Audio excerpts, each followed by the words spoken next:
Good evening, good evening, good evening. Welcome. Hello,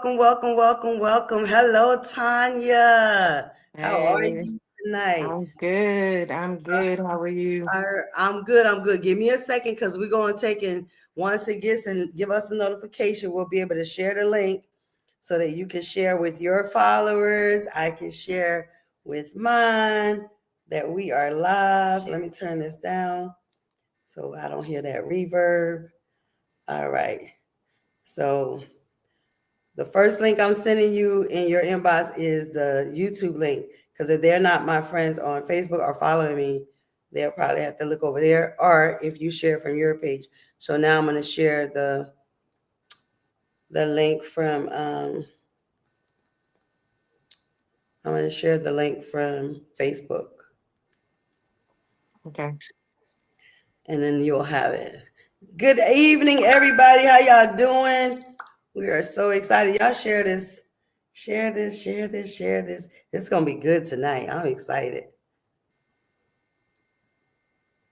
Okay, here is the Facebook one. There you go. So you can share that. I'm going to share it on my page and we're going to get into it.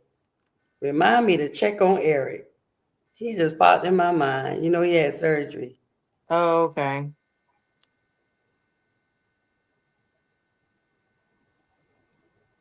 Y'all hold on. Y'all know I told y'all just keep praying for us. We're gonna have a whole I told Tanya, we're gonna have a whole technical team. They're gonna have me set up. I'm just gonna have to show up and my guests. I ain't gonna have to do all of this here. I'm the tech man, the sound man. Yes, join us tonight. Y'all go ahead and hit those like buttons.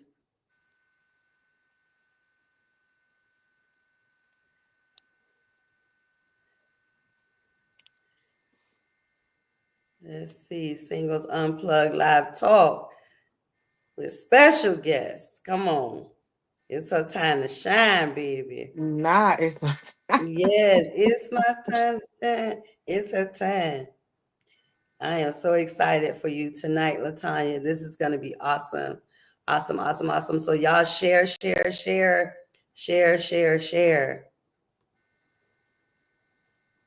All right. I've shared and there is there. You good, Tanya? You done shared? yeah. Did you Everybody, do the YouTube link or just on Facebook? I sent you both in your inbox. You have the Okay. YouTube link. The Facebook link is the last one that I sent to you. And the one before that is the YouTube one. So Okay. you share them both because those who can't get us on hold on. No, don't share that top one. That says I stream. seen Okay. that. Thank you. I'm so glad you caught that. I am so glad you caught that because that would have been a whole mess. We would have had people Mhm. popping up on here. Would have had to been shutting them down. Give me a second. There we go. I grabbed the YouTube. I grabbed the right one. I had the wrong link, y'all. This one says YouTube. There you go. That one says YouTube. I'm telling y'all, that's how we're gonna have us. We're gonna have us a team. We're gonna have some peoples, honey. But good evening, everybody. Lottie Dottie. We are so excited on tonight to be sharing with you Singles Unplugged Live Talk. Special guest on tonight is none other than my sister friend. Come on here. Latanya Lynette Nichols. I had it all wrong. I got Lynette Latonya. But It's okay. but that Lynette, that's my mama name. So that's special Uh-huh. to me, okay? My Yeah. mama named Lynette, and yesterday was would have been her 73rd birthday. So your Okay. name is so special. I see we got Sister Lavetta Smith in the comments tonight. We got Sister Estee Scott in the comments tonight. And we have Latrice Carmel in the comments all on Facebook tonight. Y'all ladies tag, like, tag, share. Let them know that we are live on tonight with our special guest. And I am so excited. We are excited tonight. We got some great questions. I'm telling y'all loaded Tanya up. I don't Loaded even me know where to up. go, where to start, how to flow. So, without any further ado, because we want to get through this time together, I want to introduce to some and present to others my sister girlfriend, Latanya Lynette of Savannah's Hands LLC. And she's going to tell us what she wants us to know about herself. And then we're going to jump into these juicy hot topics. Y'all I get know, ready? right? Y'all ready? I need some energy in the comments. I need Come y'all to on, energy share in the this, comments. invite y'all friends, everything. Everything. Come Um, on. Thank you so much, Pastor sharing that. I'm so happy and so thankful to be a part of this unplugged. Last week when I was up here, I was just like, I was really excited. Like I just had so much that has happened over my 42 years of living, and I just feel like I have so much to tell the world. But I was just, I don't know, I'm excited about this whole opportunity. So thank you again. And I am a native of Michigan. I've been in North Carolina for over 20 years now. I am a hairstylist, I'm a natural hair specialist. And I am in Durham, North Carolina. I have been doing that for about 10-ish years. It's really my passion. I love it. I am a daughter, I'm a niece, I'm a aunt, a friend, I'm a sister, I'm loyal, I'm everything. Come I'm on. just Y'all hear all of that? the above. Y'all hear that? She And loyal, everything. so I am currently divorced. I was married for 11 years, and I just, what I want to bring to this forum is a different perspective on the different stages that I've actually been through and what I've learned, for people who have been married for long periods of time and that are divorced now. Where do I go from here? Or people who have never been married, where do I start? How do I know if I'm ready? And just those types of little tidbits that I could actually lend the actual advice, I guess, Mm. or I would say, I'm not an expert, but I've been through some things, so I can kind of shed the light As on they say, she is a sing girl. it. Yes, she can I don't really talk about that. I don't really sing. talk about that. Yes, she can sing. Well, Tanya, I know that there are many facets to you, so we want to jump right into it. Let's Okay. just start. Little girl growing up Michigan. Come on, let's talk about it. Little girl growing up, Church of God in Christ in Michigan. Your mama hairstylist. Your brother, our friend. He was a hairstylist. Like it's in the family. It's in the bloodline. It's what y'all do. Yeah. And so let's talk about your bringing up, you coming up Michigan, that lifestyle, being a church girl, and then matriculating into adulthood, relocating here to North Carolina. Let's kind of bring people up to date. Okay. So I am the oldest grandchild of the late great Bishop William Nichols Sr.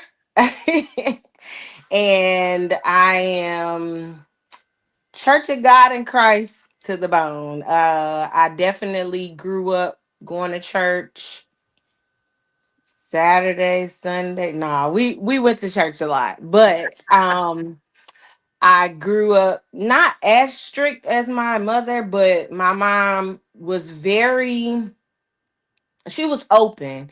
She was open to some things because of her upbringing. She allowed us to experience some things in life, but there were some things that she wasn't playing.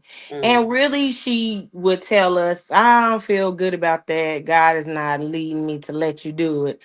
But back then I used to be like, whatever. But I understand it now and I appreciate it. I appreciate the fact that, my mom didn't say yes to everything. Because some things, if she would have said yes to, I probably would have ended up in a totally different, scenario in my life. But I was the oldest of five. My mama was a single parent. And I was the big sister, so I did what the big sister did, what's supposed to right. do. And having a really strong relationship with my grandfather, that played a big part in my life. So it all of this kind of shaped and molded me. um they taught different things when you grew up in church, like you don't date long, you supposed to get married, all of these things that I was taught. Like, Mm. you don't have a long engagement, you don't have no boyfriend, y'all do y'all little courtship for a little while, that's what you want, then you get married because you don't want to fornicate. So Right. those were the things that they taught us growing up in church. Now, whether or not a person that's listening believes that or lives by that, that's up to you, but that's what I was taught. Mm-hmm. So fast forward, I come to North Carolina, and um I was under my uncle. He's not a bishop. He's an Yes, he administrator. is. He's Just an a administrative double title. administrative assistant, Superintendent. Pastor Will Nichols. Yes. And that's where I started my adult journey as far as in church. And I started to get a lot of different understanding about it. It was the way he taught me, the way he broke things down made a lot more sense, and it helped me to kind of understand a little bit more about, why they did what they did when we was growing up. Mm-hmm. So, what was I? About 27, I think I was 27 when I got married. So that that brings us to like the early 2000s, well, yeah, early 2000s. So growing up then, I was kind of like still in the same mindset of, we can't court long, we got to get married so we don't, have sex, and we don't do this, and we can't hold hands, we can't kiss, like all those types of things was going in my head because that's what you was taught growing up. So those were the type of things that I would, I Lean kind of toward. had in the Yeah. back of my mind as far as everything. So honestly, if I had to just be straight about everything, it was kind of like, Transparency. huh? Yeah. I said yes, transparency. Yeah, I was really kind of touring between what I was taught and versus what, what's going on, like getting married, all of those types of things. Cause I honestly never was a person that was like, yeah, I'm gonna have this kind of dress. When you're a little kid, you like, oh, I'm gonna grow up, I'm gonna be this wife, and I'm gonna do this. I never really had those things in my mind. I just figured eventually if I did, I had a couple of things what I wanted to do as far as be what kind of wife. But I never really put all the things into play. So anyway, I got married. I was a young girl, and I basically was going every day, like trying to, it was actually every day was trial and error, because you don't really know. You just young, you in love, you think you in love. Doing something. You in something, girl, and you definitely are like, yeah, I did this, I said this, so I'm gonna work it out. I was at the wedding. It was absolutely beautiful. You were a beautiful bride. You were Oh, beautiful. And thank I'm gonna tell you you. today, as I was going over, so I don't know why I thought you've been married twice. I No, know. I was like, because I ain't gonna call his name. don't say it, Right. I please. ain't gonna say Please don't say why it. I thought y'all I was like, No. no, they didn't get married, they just dated. But you know who I'm Yeah. talking about. Yeah, I do. I do. I do. And I was like, did they get married? No, they just No. dated. Okay. So No. anyway, fast forward, move forward. You So, were okay, I got divorced. Now, throughout my marriage, I would say this, like, I'm not on here to bash anybody, but I'm going to be as transparent as I can without, bringing the other person into this situation. But right.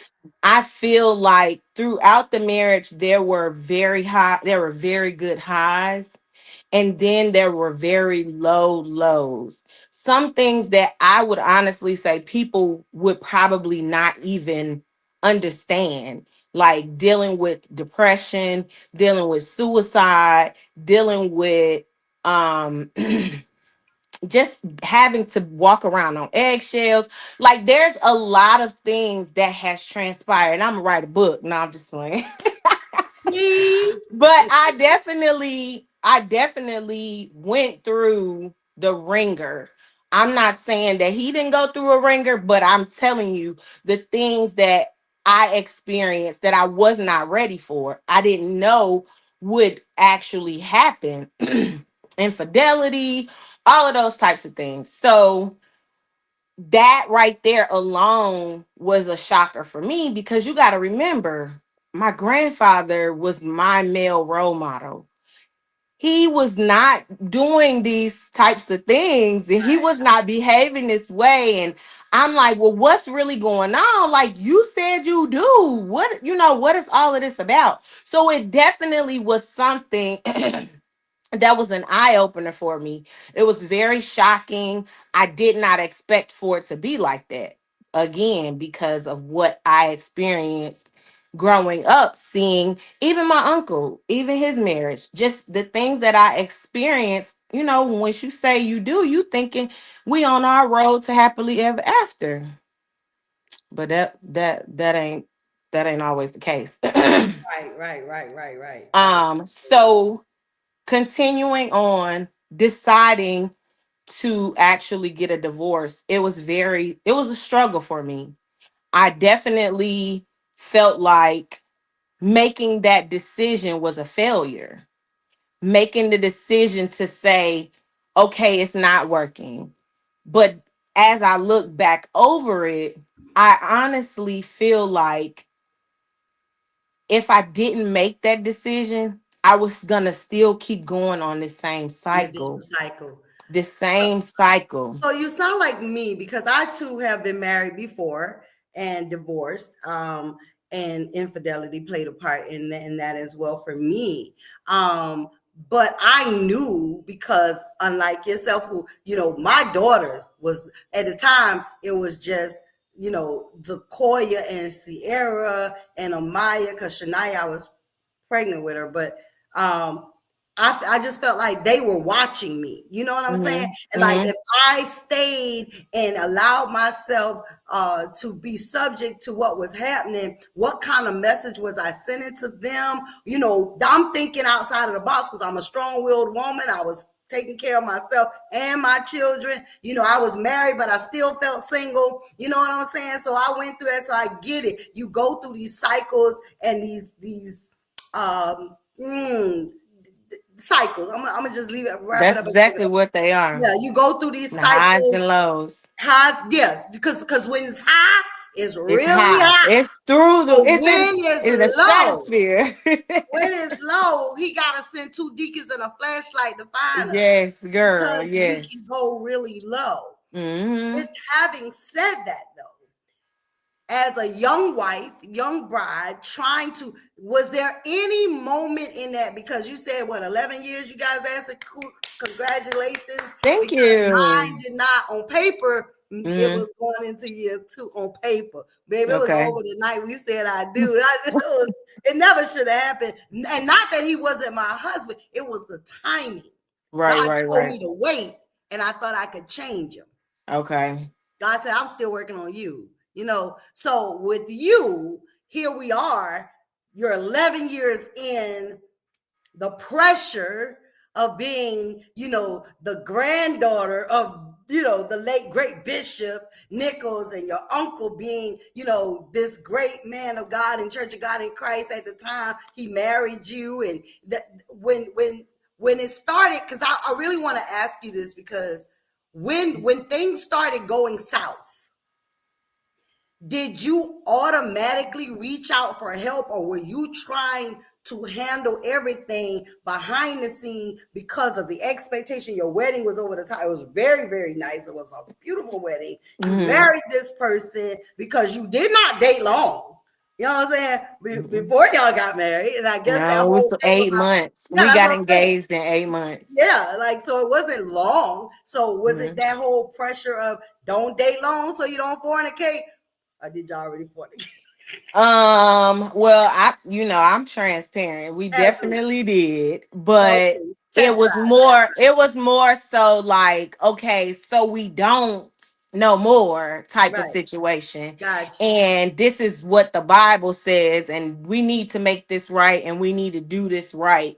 So it was more of that more than anything. Did y'all go through But marriage counseling with yep, people? yep, Okay, got yep, yep.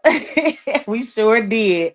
Um, but yeah, so the pressure, you were talking about the pressure.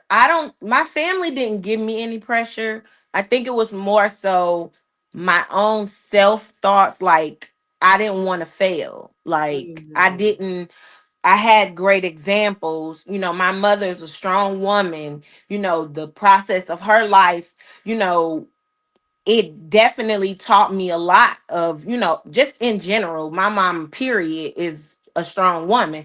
And I Phenomenal. come from a lineage of strong women. So I know I know my strength, but I just didn't want to disappoint my family. I didn't want to disappoint the people who were looking at me. I just felt like I owed it to these imaginary people, I guess, because it really didn't matter whether I was married or not to them because they didn't really care.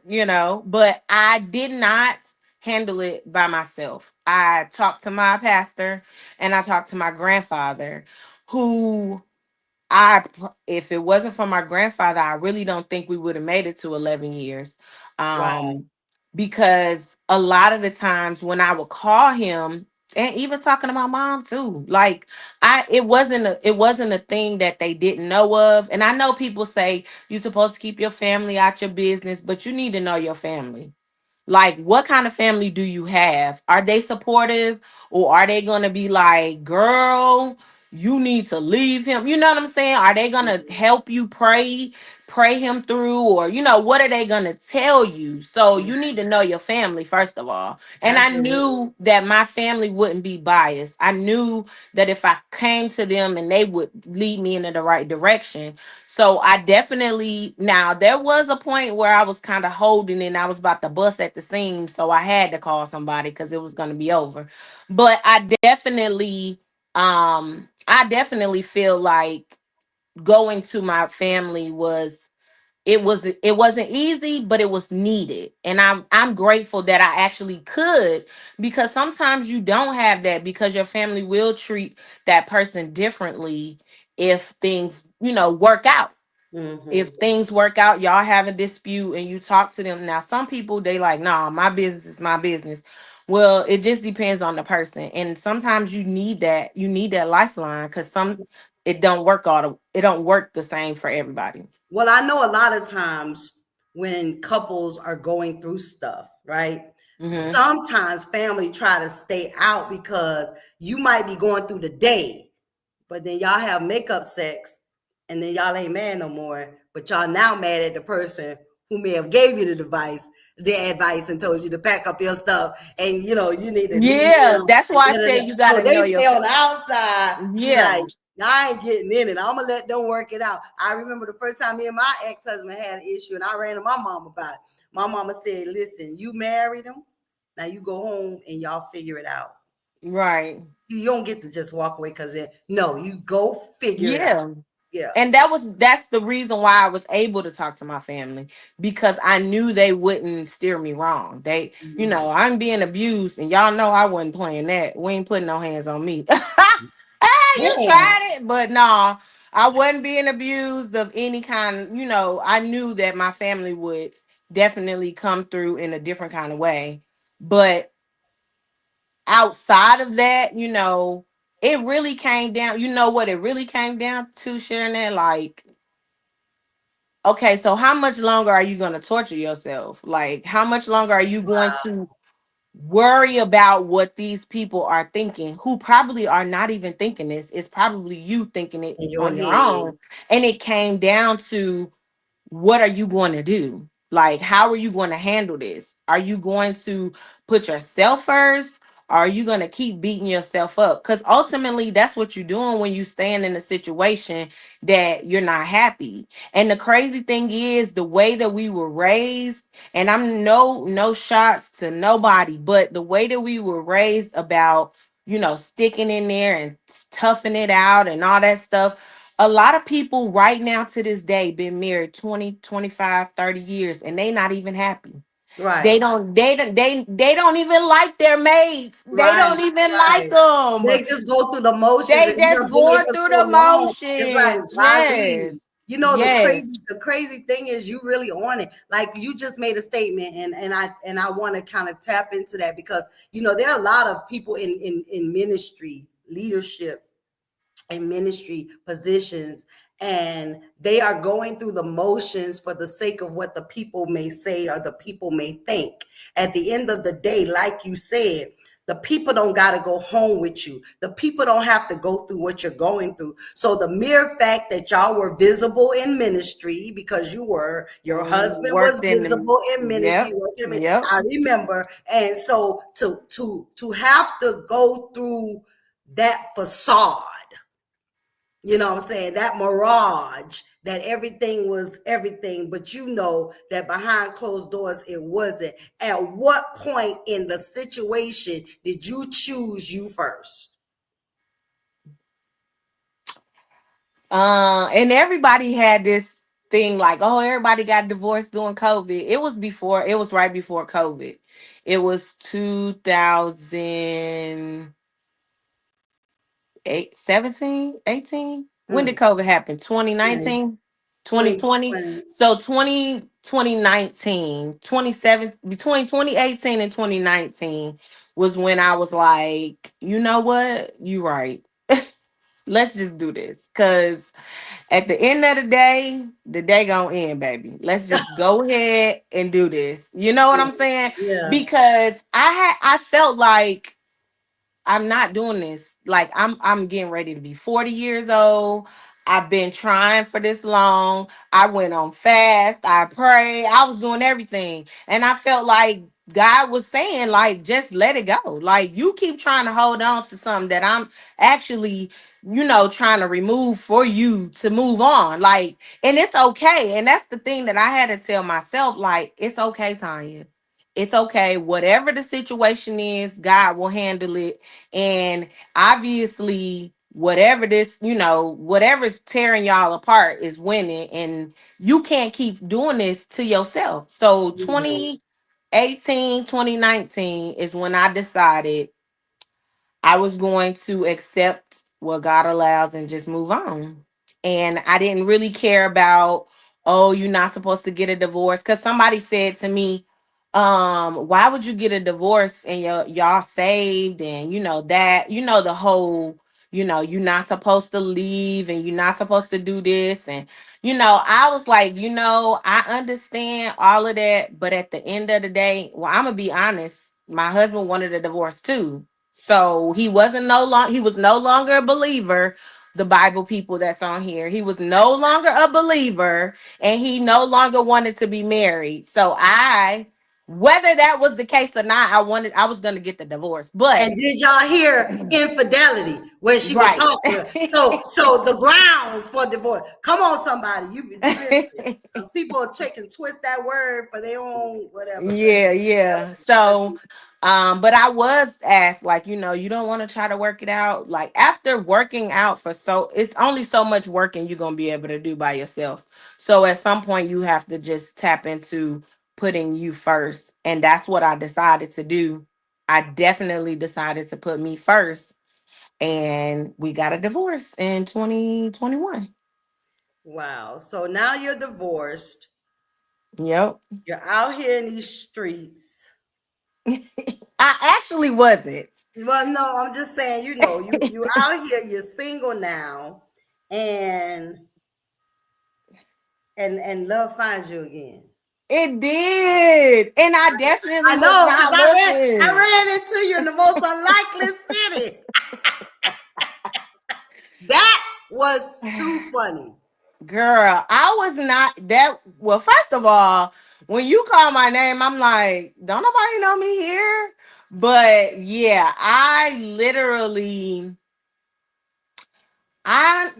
did not expect any of that. Like none of that ever. I never even really. I had a therapist for all y'all who don't think you should go to therapy. You definitely need to go to therapy, and you can heal with and without therapy, but you need to, if you don't have some real deal Holyfield willpower, you need to get that stuff off your chest. You need to talk to someone. You need to let that process happen.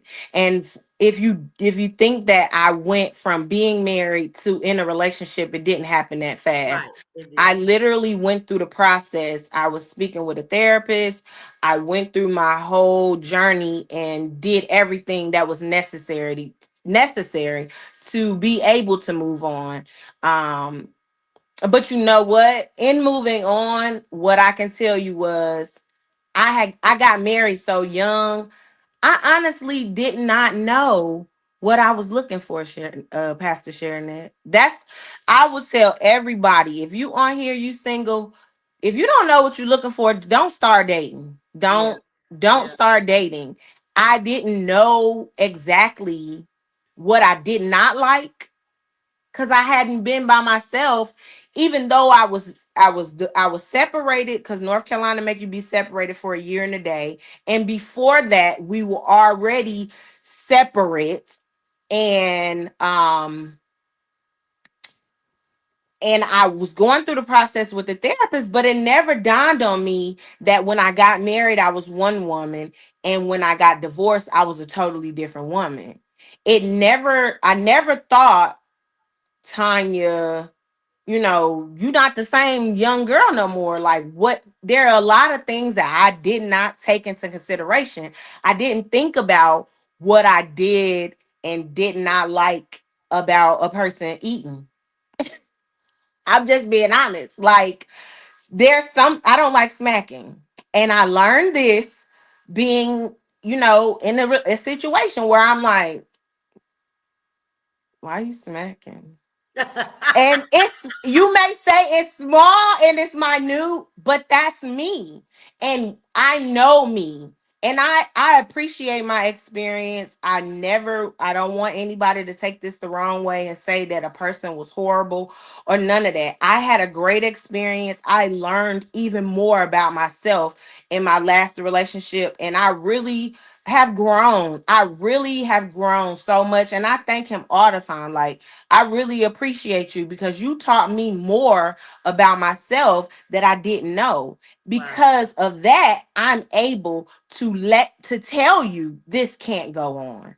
Hmm. And I really appreciate it. And I did go into the relationship with an open mind and letting the person know, hey, I I want you to know I'm not 100% aware this is going to go. Phil Murr says a lot of us got married young because we didn't want to burn.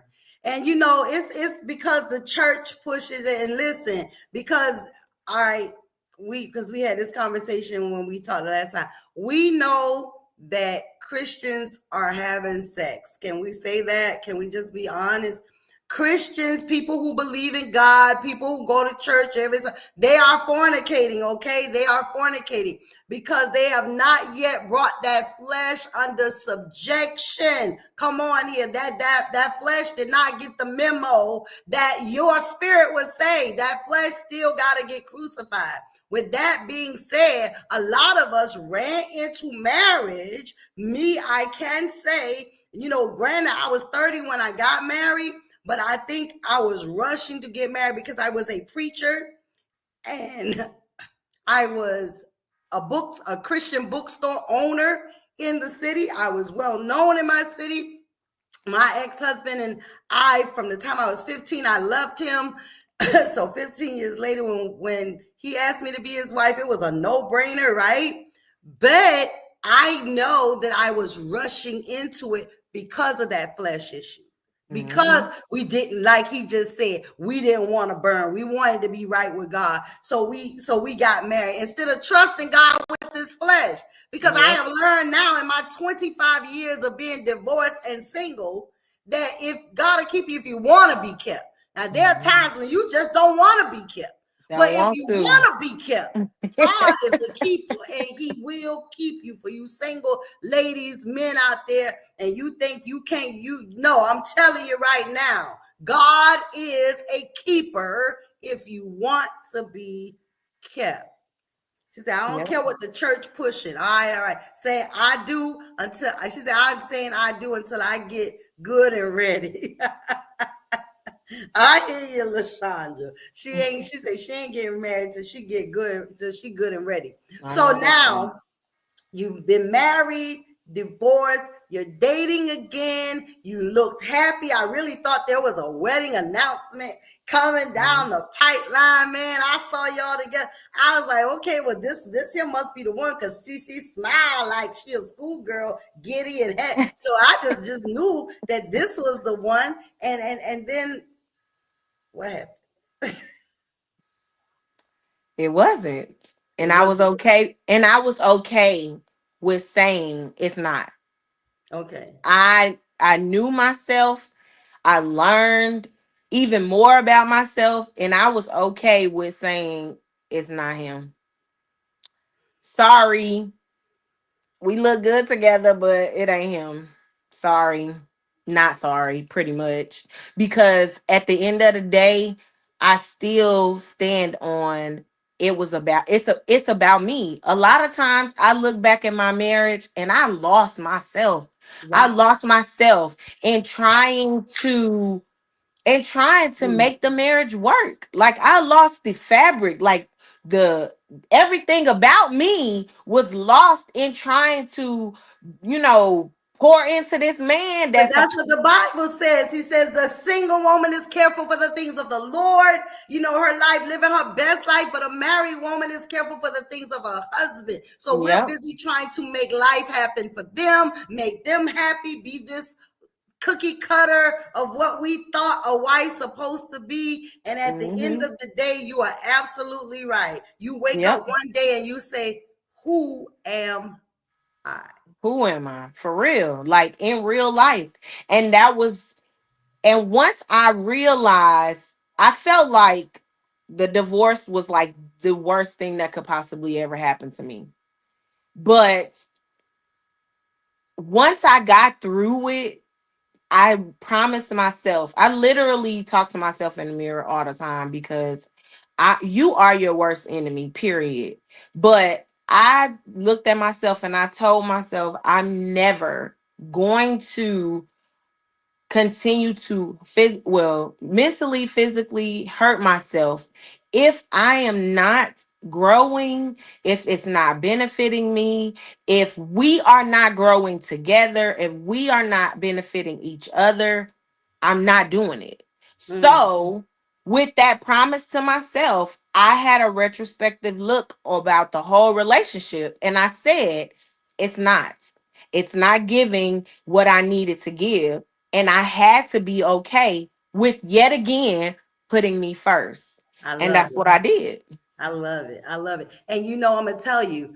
So yes, you did appear happy with him. I saw y'all together, whatever. But let me tell you, baby, whatever the impartation he left in your life, honey, I did the you that the let me tell y'all 2 snaps, 3 snaps, whatever the T, whatever them term me, clout, whatever that is.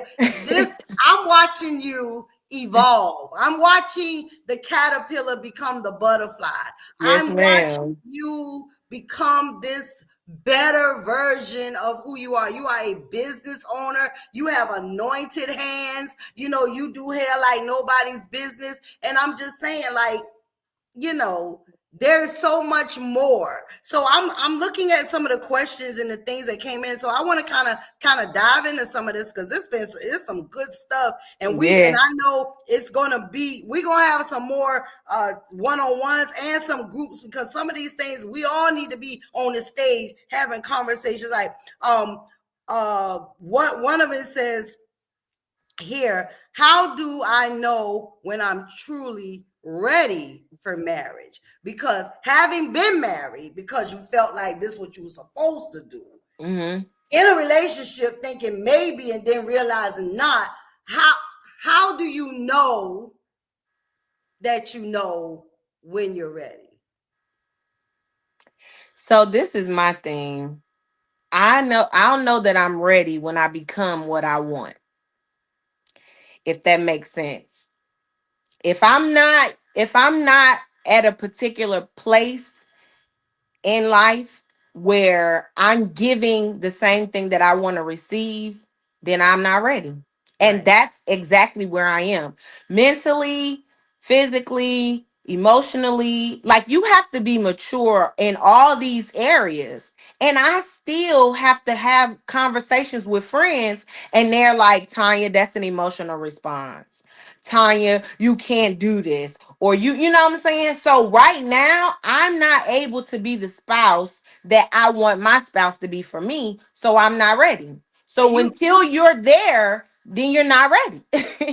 she say, if you ask that question, chances are not you're not. And no, and you're absolutely Exactly. right. Because, and the Exactly. truth of the matter is that, and it's so funny because me and you didn't talk, and I was talking with my sister executive, Lady Change, even on today, and I was telling her, while I am enjoying, doing the unplug, because we're gonna take the singles off of it, because we got singles, couples, we just gonna call it unplugged, right? Because Hmm. we just gonna talk about everything. I want to talk to some of the brothers. We're gonna have some, this podcast getting ready to go viral, because we get ready to talk to some brothers who have been sexually violated, and because it is taboo to talk about a man having violated you as a young boy, maybe even a young man. And here it is, where if a woman was violated by another woman, everybody, there's a whole nother stigma on that. But if a man talks about being violated, whether he was a child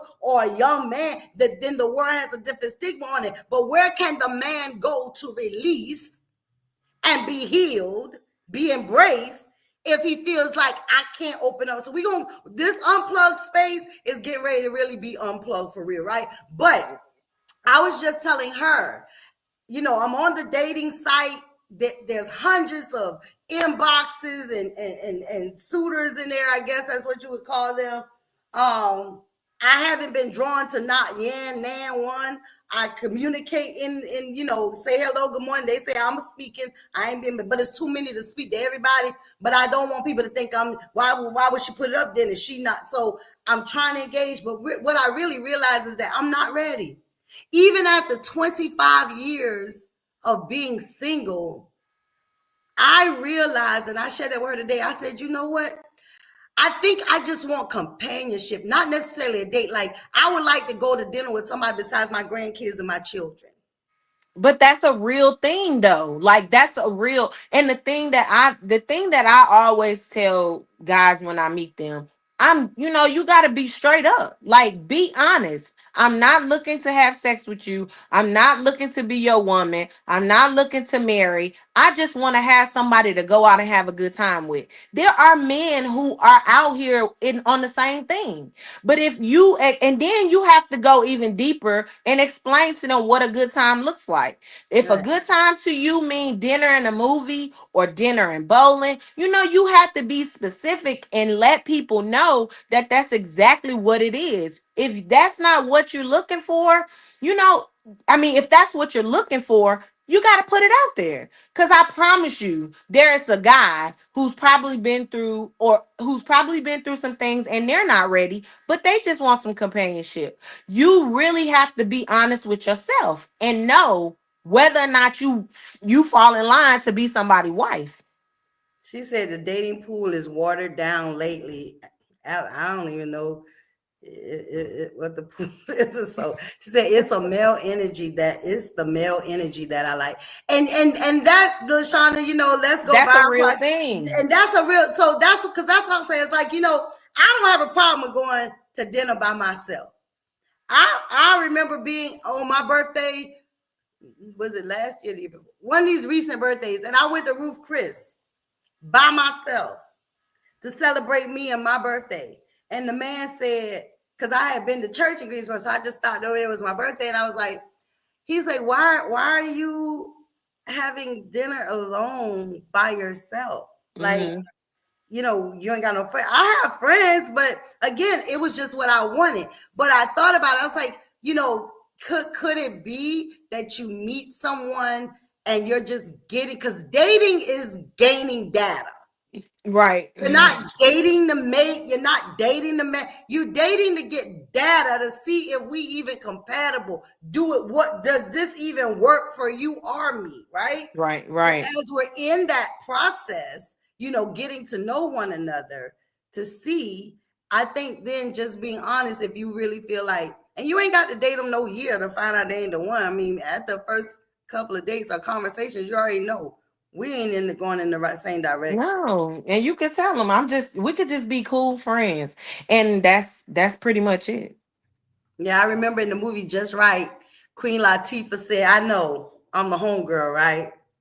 Y'all Yeah, remember that part? Like, yeah, when what's his name Common, she's like, I know, right? You don't see, like, oh, well, she was on the first date, not Common. yeah, yeah, yeah. She was on the She was like, yeah, cause again, she already felt his energy and Yep. like, yep, but I'm all right with being the homegirl. And it's somebody out there that want a home girl, and that's it. Yeah, no benefits, like, they talk Yeah, about that's what I splitting the bill. said. No, But no. you have to iron that out, and you have to be specific and let them know exactly what it is. They gonna tell you. Yeah. Yeah, they will. Because on them dating sites, there are some men profile that They just saying it straight trust up. me. Like, Yeah. yeah, if you ain't putting out from swipe left. This one. Go to the next question. Oh my God. He said swipe. That's what his profile said. He said swipe left. I'm like, what in the world? So here we go. Here's another one. Dating in the digital age. Have you dated from the sites? Have you ever been out on any of the sites? Have you? Okay, so I am. And initially, I was like, I don't know how this gonna be, but I listened to my uncle and a friend. Well, I don't have a lot of friends, but one of my friends was like, that's what they were doing. So I'm like, oh, I'll try it out. So the first one that I got on was BLK, and it's it was actually a pretty good site. I didn't have any scumbags on there. Um and I think that it's pretty I think it's pretty what can I say? Convenient, especially if you work a lot and you really don't go any place to meet people on a regular, like um you don't go to the grocery store and a man approach you like they used to back in the day. Right. So because that is the case, I heard a guy say, well, I don't approach women because they don't look approachable.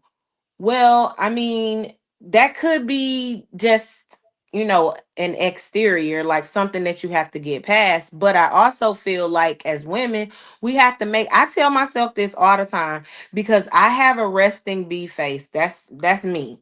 People think that I'm mean. People think, all these things about me, but I'm really not. I mean what I say, but I'm not mean.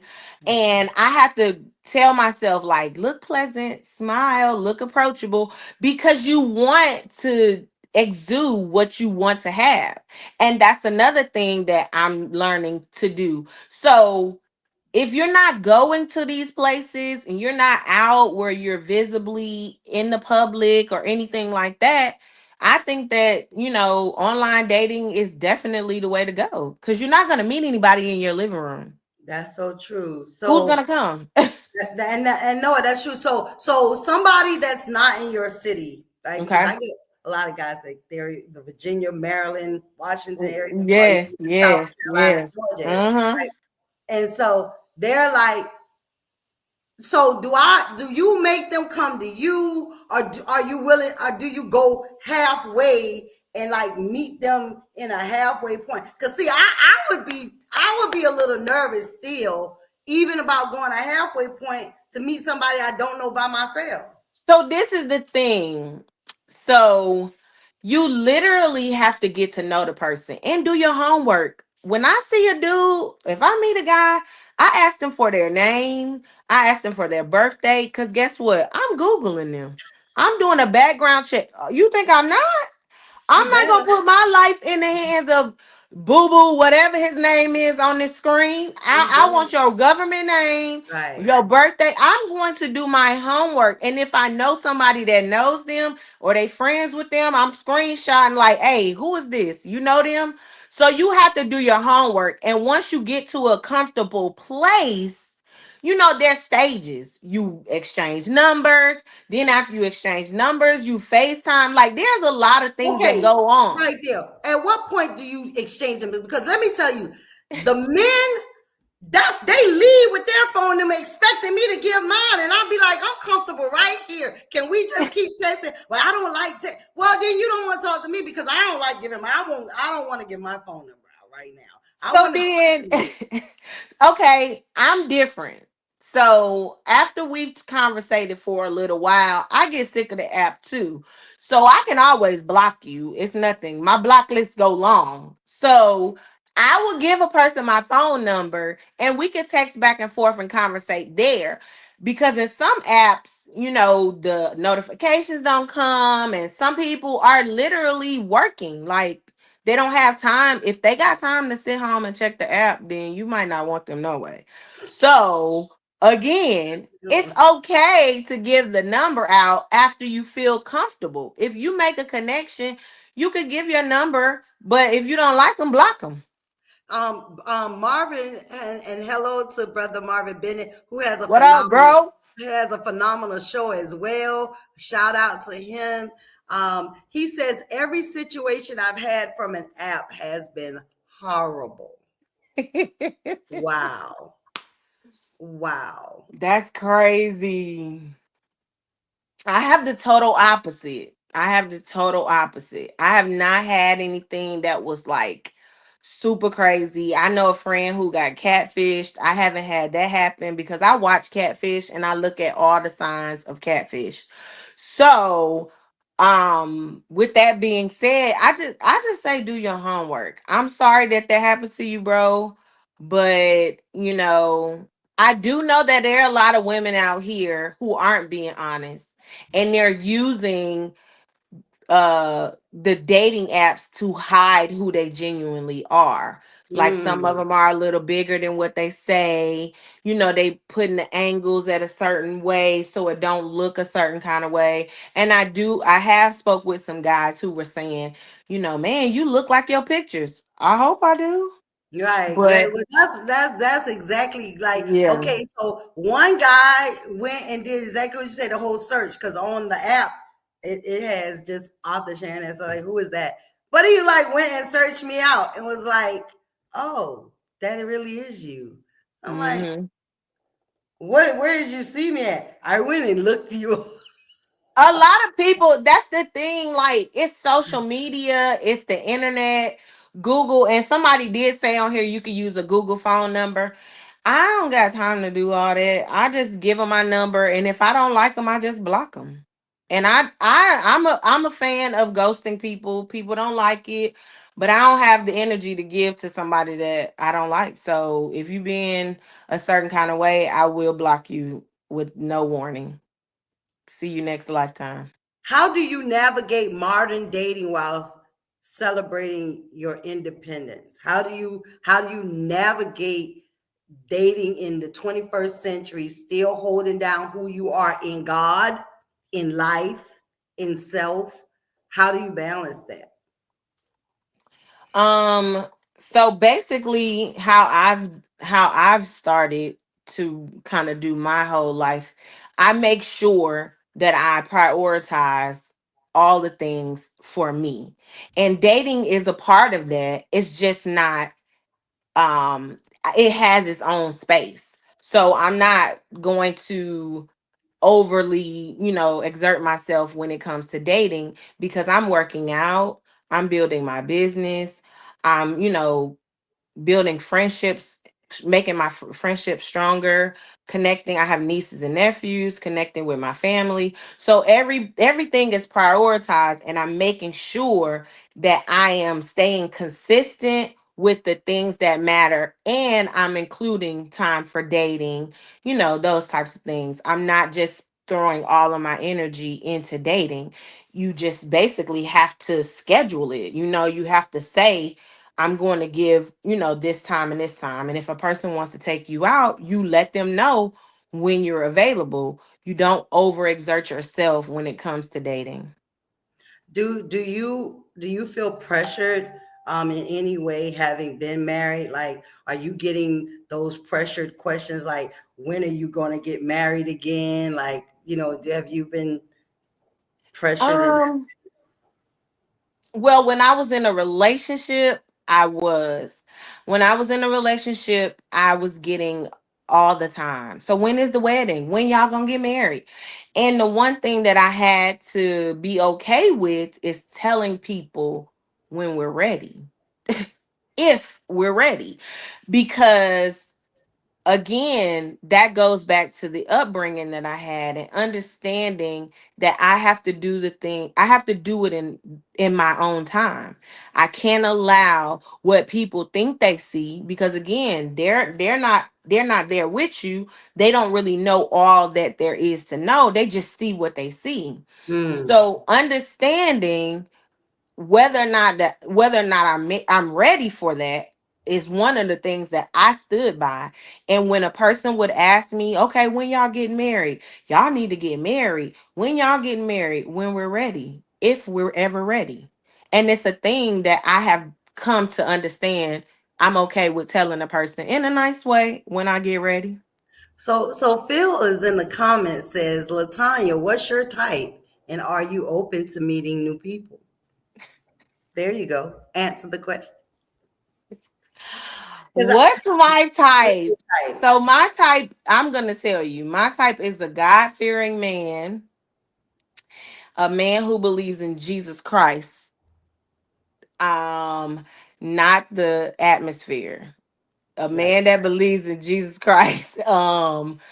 Also, a leader, a strong-willed man, a man that's independent, a man that is very chocolate, somebody a man. somebody put that in the comments. Chocolate. A Latrice. man that is Latrice very said chocolate, chocolate. a man that is very tall and great smile.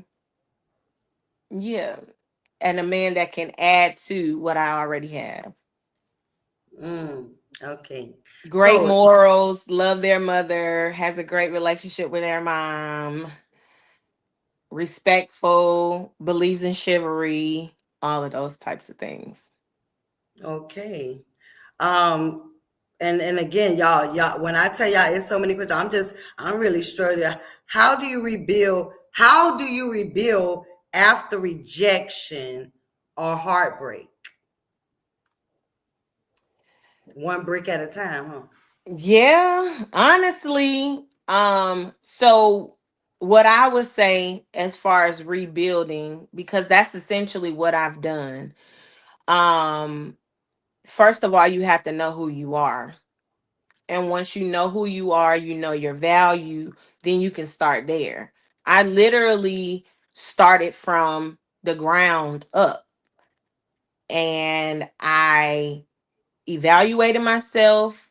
I highlighted on my notepad the things about me, the things that I like, the things that I didn't like, what I needed to change, how I was going to change them, all of those things. So one, knowing who you are and what you have to offer, and understanding that that just wasn't the one for you. It's not going to be easy. It's not going to be a walk in the park, but understanding this was something that I was supposed to learn. And one thing that I did after my last breakup, I I literally sat down and I went through all of the things that I learned from that relationship. And that helped me as well, because these experiences that we have with people are to teach us. Right. They're to teach us something about ourselves, something about, different personalities or whatever. So I actually sat down and I wrote out all of the things that I learned from this particular encounter with this person, because I know that God wanted me to learn something from this situation. And instead of me focusing on the negative things, I figured out what I learned from it. I figured out how to apply it to my life, and I just build from there. And then you love on yourself. You Yeah. make sure you continue to do spa. You make sure you get your hair done. You make sure work out. Working out will save your whole entire life.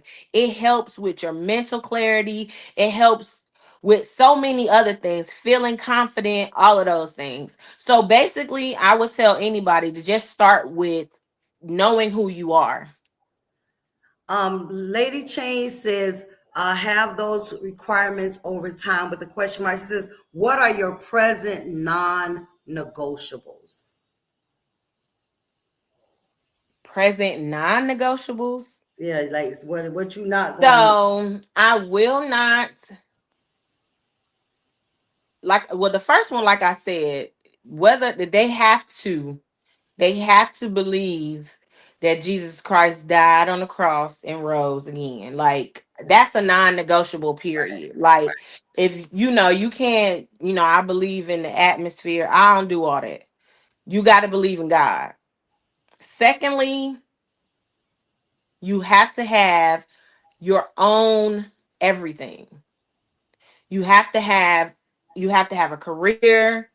You have to have, because some people, I met a person that said, "Oh, I'm helping my mama out." Are you really helping your mama out, or is your mama helping you out? Hmm. Because you got some of them dudes out there that be saying that. Um, Trustworthy. I gotta be able to trust you. If I can't trust you, we might as well not even go anywhere. Absolutely. Absolutely. Um, and yeah, that's pretty much it. Like, having I'm trying to think of the wording that I wrote it down. Is it work Work ethic? ethic, yeah. Mhm. Having a work ethic, yeah. Because sometimes, man, these waterback men, I can't do them. Yeah, it's Queen Tasha over on YouTube. Thank you for waking up YouTube. She says the universe are at our atmosphere, right? Because people believe a higher power. They call him all kind of things. Jesus is his name. That part. Okay, yeah, and besides him, there is none other. And But so to go back to the lady that said those things change over time, from what the stuff that I said, they have changed over time. Those are my things that has changed over time. Because a lot of times I was just kind of like, because what my ex husband looked like. And what I just told you was not that. And a lot of the things that I've experienced since then are what I've changed to. I really didn't care if the dude was in church. I didn't care if they love God. I didn't care about any of that, because I don't know. Like, do they treat me right? Is he cute? Is this? But now I feel like it's important. That's important. Now, they don't have to be a minister or a pastor. I'm not looking for y'all. Don't, no. I'm good. But I really do, because I feel like that's important. You got to have that that foundation. foundation, yeah, absolutely. Yeah.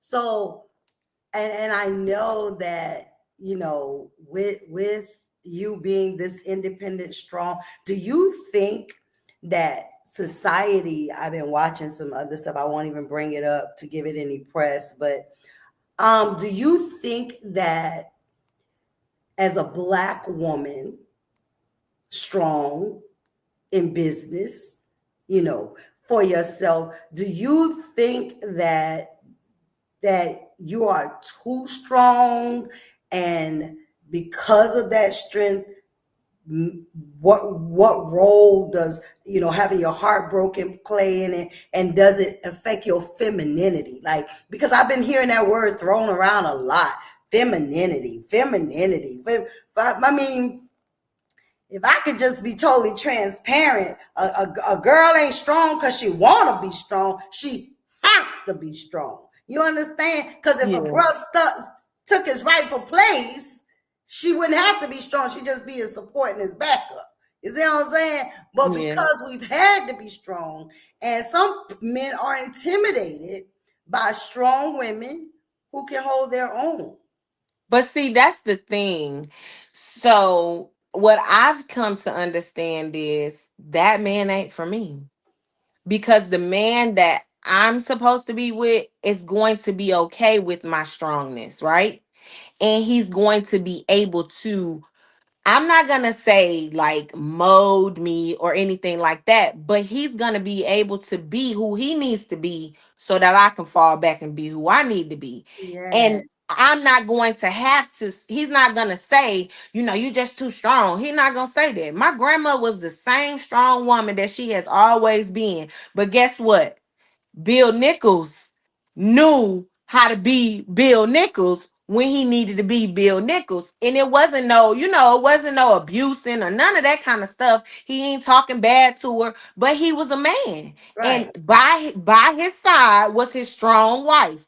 right. So a real man is not intimidated by your strongness. And they recognize that you're being strong because of what you just said. You have to. I'm running a business. I'm taking care of myself. I'm doing what I need to do for myself. And he understands that I'm in that role right now. And in order for me to be in a different role, you got to play the part to put me in that role. Paw made her lay it down. Says it takes the right one. Estee says it takes the right one to throw me into my soft girl era. Like, listen, I am a delicate flower. But right now, the cactus is there. You understand? Right now, the walls are up.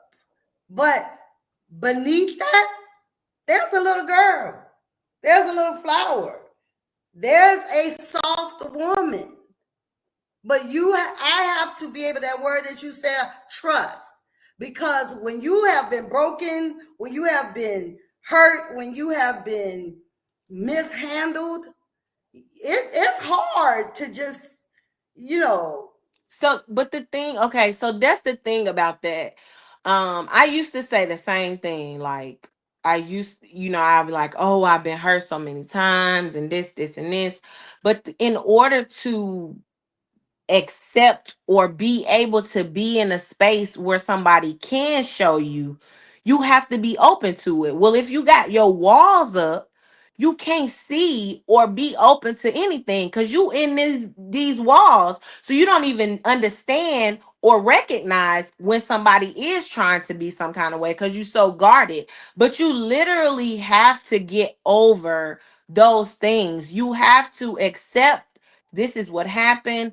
This is not him. This is not her. You have to accept this situation. That's your past. And until you're able to leave the past in the past, you're never going to be able to accept another person. And me personally, I recognize that. And those were the things that I've been taking down. I'm okay with compliments. Oh, what you want? No, I ain't doing that. Thank you. I appreciate it because I'm no longer trying to protect myself from the past because it's already happened. It's over. I healed and I'm done. um, I definitely feel like you are I know one that you are a phenomenal woman. I feel like the man that God has created you for is going to add to your natural with that super, and y'all gonna be a phenomenal power couple. I think that it's important that you date up, I guess, right? Because Mhm. I don't think that you should have to play small so somebody feel big. You know what I mean? That's crazy. Me and my mama was just talking about this in the car because I went to see her this week. And we both was talking about that. And essentially, that's the same thing as when you were talking about a woman being strong. Like, I shouldn't have to make it like I don't know how to do this just so you can feel like you the man. No, like the person that I'm supposed to be with is gonna be like, baby, I know you can do it, but I got it. You know what I'm saying? Or I'm not even gonna have to think about doing it because he's gonna already do it. Mm-hmm. So those are the type of things that I really understand now. Like, I literally was dumbing myself down to make it like, oh, you the man, you the man. But yeah, I definitely believe that. That's definitely T. Queen Tasha said he will compliment her and add to what she already has. I love the confidence. Absolutely. Phil says, so, and this is good. So Phil says here, and I think this is a good question. He says, so what do you suggest a man do to make her comfortable and let the walls down? So this is what I would say. First of all, be consistent. Do not allow. This is one of the things that I feel like a lot of men misunderstand. When you go into a situation, me myself, I don't have any expectations. I'm open. Let's see where this goes. I want to get to know you. You want to get to know me. But be consistent in everything. Once you be consistent, it builds up trust. Once a woman can trust you, then there's the first thing coming down. She trusts that you're going to be consistently the person that you've always been. She can count on you to be consistent. And that, to me, that's the first step. The Well, first that's step is key. being consistent. Consistency is key. And Latrice said, once you prove to her that you're consistent, then you're able to build trust. And that alone, track if record. a woman can trust you, all the walls will go down. Yeah. Pretty much. Lady Chain says good marriages and relationships aren't truly 50-50. And then she says soft and strong makes a woman an effective helpmeet for a man wherever needed, which is so true. You know how to hold them, fold them, you know how to back up, step back, let him Yep. lead. You know what I'm Yep. saying? So yeah, and more women, believe it or not, men, more women than not want a leader. Somebody with a plan that they can follow, that Yep. they can help meet, right? We the help me. So Yep. help you meet the expectations, the needs of the family, right? And so a lot of women are tired of leading out. And they're like, where are the strong men? Where are the men that lead out so we and give us something to follow? You understand? And Mm-hmm. vice versa. I'm sure that there are some brothers out there saying, well, I'm looking for more than lips, tips, and lips, hips, and fingertips. What are you bringing to the table? Well, I built the table. Have a seat. Right. You understand? So no, let's I think that one of the things, Tanya, that if we as men, as women learn how to respect each other, Mm-hmm. appreciate and celebrate our differences, Yep. what makes us unique in our own special way.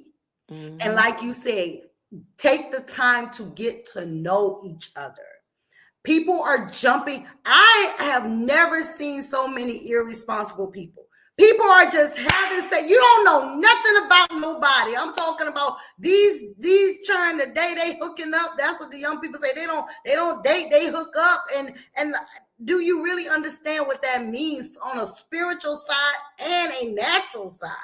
You know what I'm saying? So I don't think that that sex should be the thing you lead out with. I don't even think that should even be the conversation for two people who are just meeting each other and getting to know each other. Now, if that's what you want and that's your, let me know that up front. Don't waste my time or yours, because you be wasting your time if you trying to date me to sex me. Because baby, you gonna be waiting for a long time. Don't play. But I can appreciate the brothers who got the profiles that say, if you ain't putting out, pass me by. Thank you. Swipe left, because that's that and on my profile, believe it or not, I was very shocked. I said 55 to 75. It amazes me how many 50-plus-year-old men got profiles that read like little boys. I'm just like, are you serious? Is this what we got to pick from? And ladies, if you are 40 plus, okay, because I understand some 40 plus sisters, if you 40 plus and you out here in this dating pool, like, it's hard. It's hard to find somebody who, when I read the profiles, I'm just talking about my experience on this site, like since I've been on it. I'm talking about even the ones who read like a Hallmark card. There's something about something just don't feel right. Whether it's in a picture, and I ain't never seen so many people with raggedy teeth. Listen, it's too many opportunities out here for people to fix their mouth. Don't go posting no picture, your profile, and man, if your mouth ain't, no, and I didn't buy these mine, okay? Let's be clear. But I am a teeth person, and I be looking at, and I'll be like, pass somebody, because I can't even look at your mouth. I would be staring at your mouth like this the whole time. In my head, I'd be like, your mouth looks so nasty. Like, because that's how I be on some of these pictures that I cannot. I'm just I saying. can't with you. I'm just being transparent. This is me. This is me on I'm definitely a teeth person. Absolutely. And I've seen too many shows out here. I mean, not, that's showing people getting their mouth fixed. They show what they were before and now. I mean, I'm talking about them. Those teeth gave them a whole new life. Like they went from boo boo to Prince and Night and Shine. I mean, I'm talking about that. Them teeth, like, I need sunglasses. That thing's so pretty and bright. But I love a beautiful smile, and I know men do too. So the hygiene is important. Let's take care of ourselves. Yeah, and that's crazy because that definitely make me feel like your hygiene ain't together. Right. Ali Raza says, what is this about? We're talking about Singles Unplugged he's on YouTube, or they're on YouTube. Oh, okay. Singles Unplugged, and we are just having a conversation with our special guest, Lynette Nichols, tonight. She is here sharing with us her journey. Listen, there's so much more to her. There's so much more to it. I didn't even scratch the surface on all of these questions. And if there's any, Tanya, that you want to just shout out and throw out, because I know you were receiving them, staying busy in your single season. That's another one. Sometimes we just stay busy not to deal with our loneliness. Or should I say singleness? Singleness, yeah. That was one of the things that I wanted to I actually didn't really talk about it, but before I got married, that's what I did. I just stayed busy doing church, doing work. I didn't really do anything, and I didn't allow myself to date, because if I dated, then I was going to be tempted. And then if I'm tempted, then this is going to happen. And, all of these things, I might go to hell, and all that stuff happens when you date, because you like, yeah, girl, just bondage. Yeah. Just religious guilt, all those types of things. Yeah. But that whole staying busy, basically you just gonna keep being busy and being alone, because at the end of the day, in order for you to get a man, you can't be hiding, because he's not gonna find you. I'm letting you know. If you are working all the time and you go to church 24/7 and you go to work and then you go to church, hopefully the man for you is gonna be at that place. But 9 times out of 10, you gotta go do something else. Like, you don't have to go to a club. If you a church person, like, I ain't going to no clubs. Okay, well, don't go to the club. Go to the library. Is somebody in there? Go to you can go bowling. You can go to social events. They have networking events. If you looking for a businessman, I bet you will find a businessman at a networking event because he's trying to get that money. Yeah. So if you go to a networking event, then they have speed dating Yeah. where you can do the speed dating. There's a lot of different things.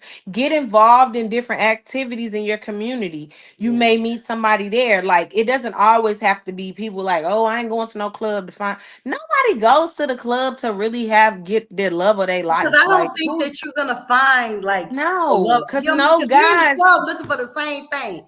Listen, sister, Tasha said something. So she said, "I am not dating, but teeth and feet are what I used to look for." Yes, yes. So Lady Change asked me a question. She says, "So is that a non-negotiable for you, Sharon? That's fine. Can you take them to the dentist?" Absolutely. If he was my man, if he was my if that connection was made and that's the only barrier is I can't get past his mouth, like you gotta trust me enough to say, hey, listen, I got a good dentist that I would like to introduce you to because I want us to do something differently with that mouth, right? Because and you gotta be, I mean, I don't know how delicate, I ain't gonna be listen, we gonna be in my you gonna be in my pictures. I need, yeah. So yes, that is a non-negotiable for me. I'm not. I can't. I'm not gonna be able to get past your mouth. I'm not. And Yeah, so, because when you talking to me, I'm looking in your mouth. Like yeah, I I'm would in say your. that too. I'm in your mouth. People be in my mouth. Somebody said to me, I can't get past your mouth. They said, are those your teeth? Your smile so bright. I can't get past when you talking. I'll be looking in your mouth. I said, no, these are my teeth. I ain't got no work on them. I say, but at the end of the day, I be looking in people's mouth too. Like I do. I like and it's the pictures. I mean, I'm just saying, your smile is your calling card. It And is. it's too many, just like they go out and get these fake butts and breastises and all this other fake stuff they get. Go invest in your mouth, man, woman, even women. Yes. Don't go out here representing yourself and your mouth jacked up, but you got two booties on the back. Like, no, you should have got the mouth fixed first. Because he probably would Right, that's the you not having, a train behind you because your smile would have been so inviting that he would, right. what I'm saying? So yeah, the smile is important. And they're in the comments cracking up because they know I'm telling the truth. Please don't No, smile until we make an appointment. I know that's right. You talking about Latrice? I don't know who Latrice is, but That's Latrice is. my best friend. Oh, that's your back. Okay, okay. That's why she knows so much about. She said, "Please don't smile until we make an." Please, please. Are blue collar men off limits? Garbage men driving a Toyota instead of a BMW. Let me tell you something. No, I was just going to say absolutely not. Because let me tell you something. absolutely A not. real woman can give birth to a real man who don't yet see all of his full potential. Because I ain't saying that it's not, we need the garbage men. I thank God for the garbage men who come and pick up the trash. We need them, but a woman like me who's a visionary who can see beyond the garbage truck, baby, we gonna own the garbage truck. You know what I'm saying? We gonna own that. You if you want to be in garbage, let's get us some trucks, some dumpsters, but some people to work. But I'm gonna see beyond it. But absolutely, it's not off limits. No ma'am. No ma'am. For me, I'm perfectly fine with a blue collar worker. I think of it as most of those men have substance. They have values, they have morals. I'm not Money doesn't excite me. Whether or not you have a whole lot is not a big thing. I do want you to have some. you know but I'm not impressed by BMWs. I'm not impressed by Mercedes Benz, Lexus. Oh, I got a range. I'm not impressed by Come any on, of that. sleeping in them. I'm more impressed about whether or not you have values, whether or not you have those morals, whether or not you know how to treat me, whether or not you ready to sit down and talk to me. Can we hold a conversation? Come on. So a blue collar worker will always have a chance with me because Well, I'm not above any of that. well, I Sister don't think Tasha put that it, she said plumbers, plumbers, mechanics. and electrician. We need Yep. all of that in the house. All of We them. need But all. guess what? Cause guess what? If the electricity go out, you gonna need that electrician, baby. You gonna Absolutely. always need a plumber. You gonna always need a mechanic. You're gonna Yes. always, but it's not even not that is job security, period. But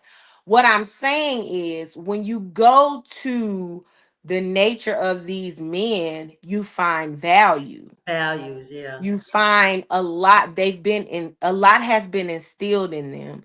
They were raised a certain kind of way, and they know how. Look, don't sleep on them. They know what they doing. Look, Lady Chain say they got the benefits, the health insurance, and they bring the check home and loving you. That's Yep. right, Lady Chain. Absolutely, honey. Yes, Yes, 'cause most definitely. my stepdaddy worked in construction, baby. He worked all week long, brought my mama the check on Fridays and asked Yep. for his allowance. She gave him a little bit to go get his little bottle, and he was good for the whole, he sit in his room the whole weekend with his Yep. stick. It was about that big. I remember. He had his stick. Yep.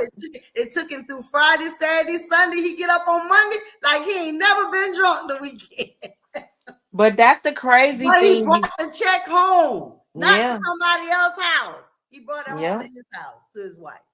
Yeah, most definitely. I think that's another thing with social media. A lot of people see these, flashy guys and they got this money and they got this house and they got that and they got this. I'm perfectly fine with a little white picket fence and me and my husband and or my man or whatever we doing.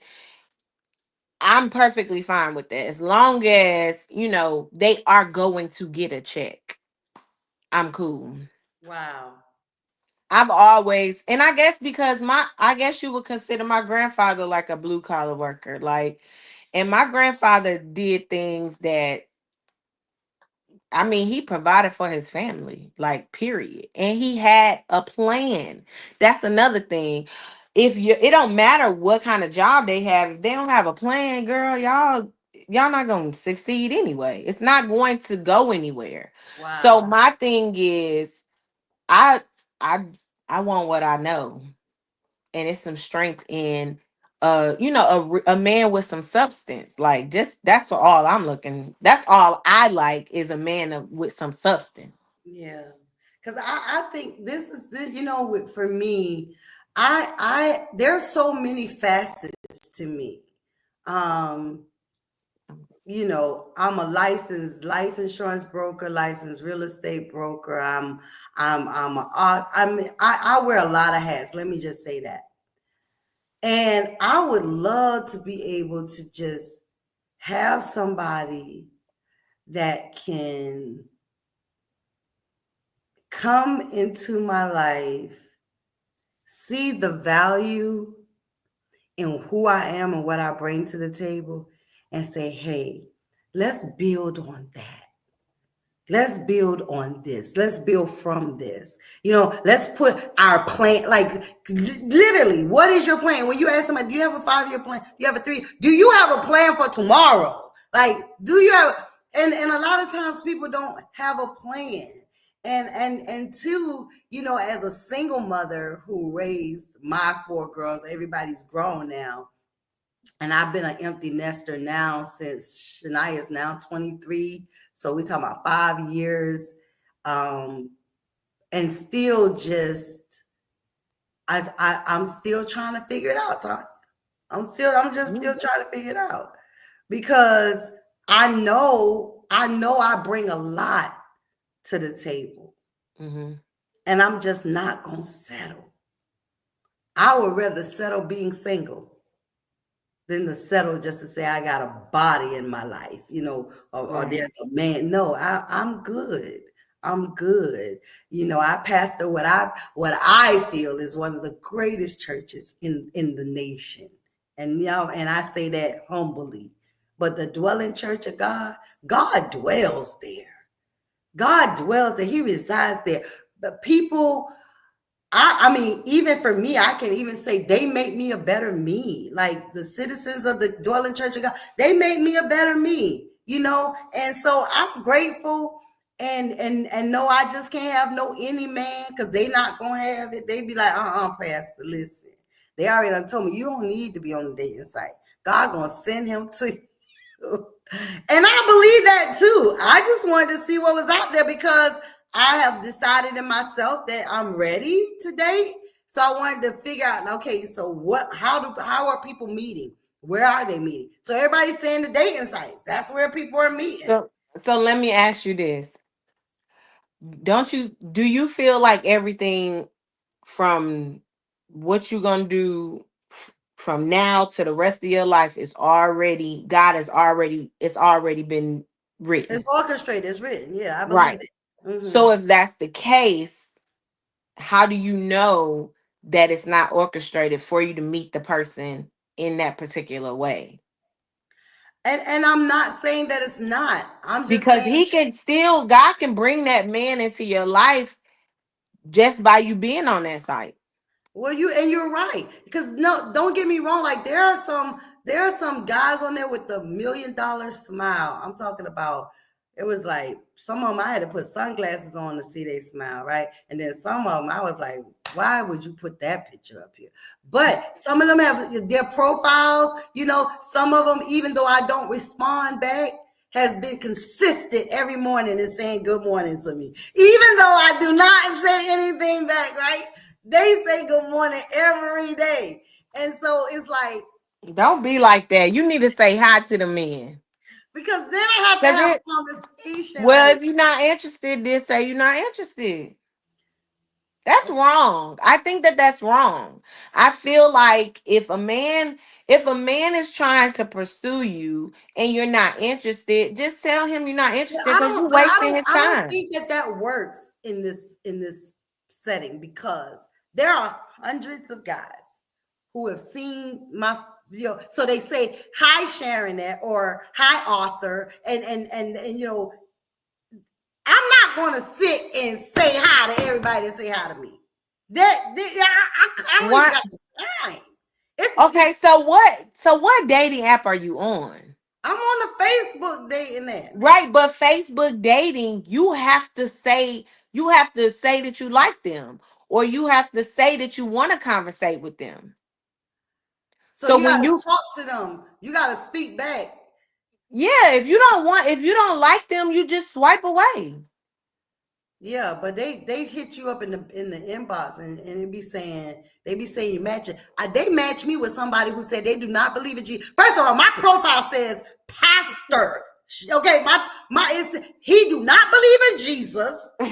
Don't come. This is what his profile say. Don't come talking that church stuff. I do not believe it. Like this, and it say we match. So I sent him. I did message him. I said I don't know how Facebook matched us, but my profile specifically says I'm a pastor, and I Yeah, believe. but so on Facebook dating, when it says that you match, you can say yes or no still. Oh, see, I ain't been doing it right then. No, you haven't. I'll give you a crash course later. Okay. I'm becoming pretty, technical savvy when it comes to this. But no, most definitely I I personally would tell a guy like if because sometimes they can give you a message on your picture and it'll come straight to you. I will if I'm not interested, I don't respond. I just click the X. But if you are interested, then you communicate with them. So the X is to say no. Right. I just thought the X was to move to the next picture. It's to say no. Oh, I've been saying no to some nice looking guys. I didn't realize I was like, oh wow. I Okay, well, y'all know cannot. I'm sleepy. I cannot. No, but seriously, I'm gonna tell y'all. Look at Nia Parker. Hey, boo, your niece on here. Well, I know you. Hey girl, that's my cousin. I know, but you big. You auntie for real, for real. Everybody call I yeah. know. But yeah, no, girl, you okay, so this is the thing. I'm sorry for those who may get offended. I called you girl. I know you pastor. I'm But okay with that. you have to like I mean, I'm one person. I stand on what I expect. So if you want a person or you want a man to be a certain kind of way with you, you should be that way with them. So Okay. if they're reaching out to you and you're on the site and you're not interested, just, politely X them. Or if it says that you matched, Hi, just Reggie. unmatch. Like I feel like you know, So whatever you how do you unmatch it's somebody? like the three dots in the corner, you click that and then it'll drop down a bar and it'll say unmatch. Oh, okay. Okay. Yeah. Okay. So okay. All right. Yeah. So I didn't just unmatched, but definitely that's why I said give out what you want to receive back. If you were the person that was pursuing and you like, oh, I like his picture, I want to get to know him, and he didn't respond to you, then you would be like, well, what's wrong with him? You know what I'm saying? So I feel like you should give the energy that you want to come back. Whatever you reap what you sow. If right. you want to reap a good guy, then you should be a good woman. That's what you should be. No, You don't have to be nasty or mean or anything like that. Like I told plenty of guys, like, thank you for the compliment, but I'm not interested. And move on. Like, period. It's okay to be but that way. so for me, I feel like that would be like a bad. Like I just feel like just don't say nothing. Just they'll stop. No, Just don't say nothing. Just no, don't. because then they're gonna keep on messaging you. Yeah. Yeah. They're gonna keep on saying stuff to you. We believe God will send him to find you. I know, Lady Change. Absolutely. Absolutely. And I believe that too. I believe He gonna find you. he'll find me. He But you gotta be findable. position right. I gotta position myself to be found. But you also just said at the beginning of this broadcast that you're not ready. But no, and I'm not. No, and I'm not. I'm not. I'm when I say I'm not ready, like you were saying, there's still some things I want to work on for me. Hmm. So you're right. That's why I say I still recognize that there are things that I want to work on for myself. Okay. So I don't want to bring a fragmented part or fragmented me into anything. I want to be the best version of myself that I can be. You know what I'm saying? When you're talking about getting to know somebody you don't know to see if Right. it's compatible or can go somewhere. You And know, I honestly, I'm sorry. Go ahead. no, I was saying I saw one man said that. He was like, if you're not whole and complete, swipe past me because I don't have time to try to put you Yeah. together. And that was the thing that I was gonna say. A lot of people focus on what the man doing, but some of these women, a lot of women are not. They don't know who they are. They're not comfortable in their own skin, and they want to get into a relationship and hoping that this man is gonna make them whole. But that's not how it's supposed to be. Right. Like you have to. The things that I'm doing are things that create what I want to receive, and that's period. I want somebody that's whole. I want somebody that's mature emotionally. I want somebody who is able to have a conversation, express emotions, very communicating. I definitely want that. So I want to exude that.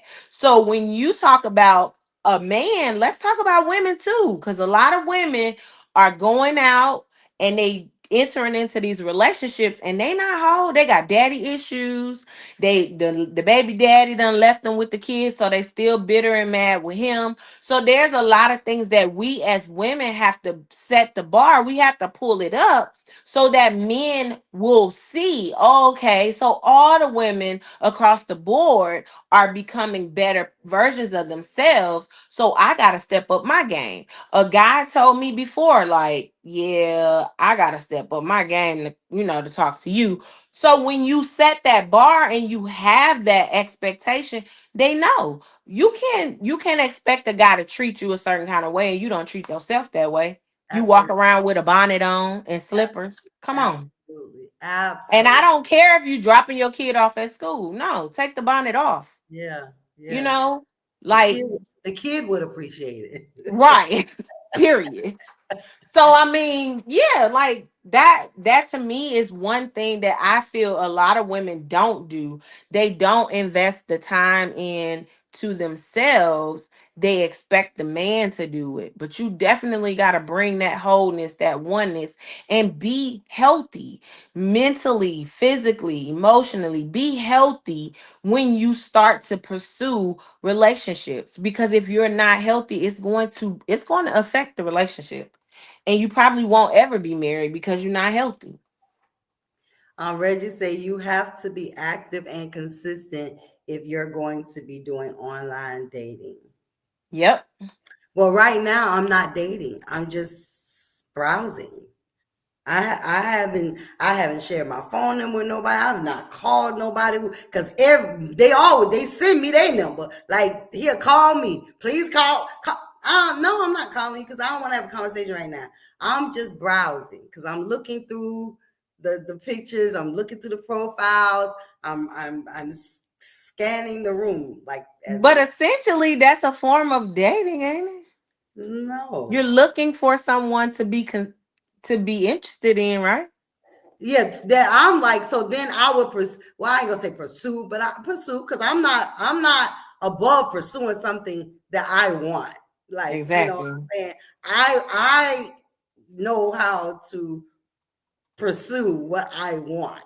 So Right. when I see that, then that would be the one that I give my phone number to. I don't want everybody having my phone number. Can you imagine that? I can.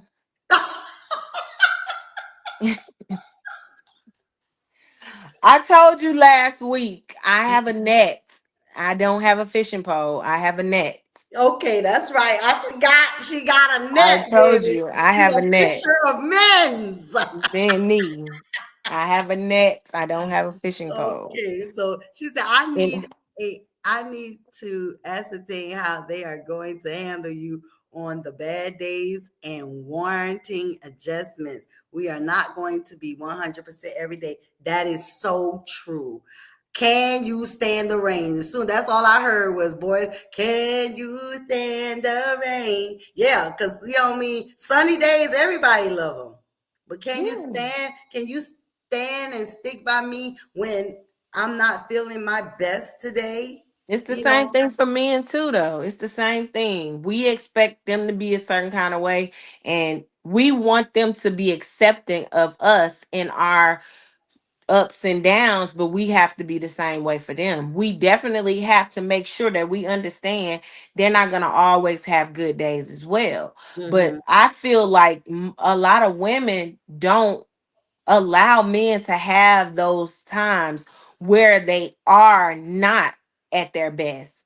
They supposed to be on all the time, but that's not necessarily the case. When you understand everybody's going to have those ups and downs. Together, we both understand, okay, today you're not feeling it. All right, I got you. Okay, today you not feeling it. Okay, I got you. So I'm that's just what I've learned, and I understand that it's a team effort. Like she said, it's not going to be 50-50. So because it's not going to be 50-50, you both have to play your part when it's necessary. Well, I am all for it. I am excited for you. I am looking forward to your journey unfolding even the more. I'm looking forward to you continuously evolving. I'll be seeing your videos of you in the gym working it out. Girl, do your thing. Become the better version of yourself because you deserve it. Listen, we are Singles Unplugged and we come to you on Tuesday nights. Tonight we're featuring my sister Lynette Nichols, and we are just talking, just having candid conversation with her, sharing her heart. But if you are a single and you have a story to tell that you would like to share, or you want to be a part of our panel, because sometimes it'd be about 5, 6 of us up here at one time. My cousin Eric, y'all keep him in your prayers as he recovers from his procedure. But Just having those candid conversations. And starting this month, we will have couples unplugged, and we have a few couples already lined up. So I'm excited. I'm just waiting for a final confirmation before I put the flyer out there and the date. But we got some couples coming up now. These are one of my favorite couples. They family too, the Cars, and I'm excited. I can't wait for Daniel and Melissa. They're gonna kick off the couples unplugged. If you are a married couple out there and you don't mind you and your husband coming on, sharing your journey, talking to married folk, being telling the real, because I think that's why a lot of marriages struggle in certain areas, because a lot of people paint a picture that marriage is a bed of roses, and it's not. And becoming one is a consistent everyday thing. You understand? There is no the one, the perfect. No, the two, the Bible say, and the two became one. So it is, you're constantly becoming one together, evolving and growing. And so I'm looking forward to the couple sharing their journey, talking to us single folks, as they're through their transparency. Can't wait to have my spiritual father back on, Pastor Will Nichols, to talk about 34 years of marriage and now divorced, single again. So some of us, like Tanya, myself, that's the category we fall in, single again. So because we were married and now we're single. And so just this platform is everything, all things dating, conversation, relationship, all things relationships. And this is not just relationships between men and women. This is relationship between mamas and daughters, daddies and sons, families, siblings. Like, really just talking about, because you know what the enemy hate? He hate unity. He hate oneness. Because if two touch and agree on in anything on earth, anything, do you know that we can bring it to pass when we come into agreement? And if the enemy can conquer and divide us, can keep us at odds, if he can keep husbands and wives, angry at one another, if he can keep single folks, steadily searching because you can't satisfy your itch, like if he can keep us divided, he definitely will, because he knows there's power in us coming together. And so we want everybody to just come together and realize that we're more powerful together than we'll ever be apart. We're Singles Unplugged. I'm going to let my guest, Tanya, have the final words to share whatever is on her heart, whatever she wants to share and say. If you have questions in the comments, you can leave them definitely. She said I'm window shopping. Yes, absolutely, I am window shopping. Ain't nothing wrong with it. Get you a net. Get you a Yeah, net. Get you a net. net. Okay, I'm gonna give me a shopping bag and stop. Okay, I like that one. I want that. I want to give me two of those. And just do it. All right, No, I got but you. I really thank you for allowing me this opportunity to be on here. But this ain't gonna be your It's last time.